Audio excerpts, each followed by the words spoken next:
ಎಲ್ರೂ ನಂಬಿ ಮೋಸ ಹೋಗಿ ಕೊನೆಗೆ ನಿನ್ನ ನಮ್ಮದೇ ಅಂತ ಬೇಜಾರು ಮಾಡ್ಕೋಬೇಡ ಅಯ್ಯಪ್ಪ. ನನ್ನವ್ರು ಯಾರು ಹೊರ್ಗ್ನವ್ರು ಯಾರು ಅಂತ ಅರ್ಥ ಮಾಡ್ಕೊಳಕ್ಕೆ ಸ್ವಲ್ಪ ಟೈಮ್ ತಗೊಂಡೆ. ಹೆಂಗಿದ್ರು ಹುಚ್ಚ ಅಂತ ನಿನಗೆ ಗೊತ್ತಲ್ಲ, ಬೇರೇನೂ ಆಸೆ ಇಲ್ಲ. ನೀನು ಕೊಟ್ಟುವ ನಿನಗೆ ಅಲಂಕಾರ ಮಾಡಿ ಆನಂದ ಪಡೋ ಹುಚ್ಚ ನಾನು.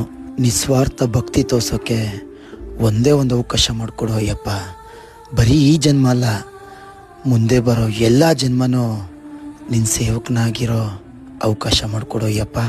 ಭಗವಂತನ ಹತ್ರ ಏನೂ ಬೇಡಬಾರ್ದು ಅಂತ ತಿಳಿದವ್ರು ಹೇಳ್ತಾರೆ, ಆದರೆ ನಿನ್ನ ಹತ್ರ ನಂದು ಒಂದೇ ಒಂದು ಬೇಡಿಕೆ ಇದೆ.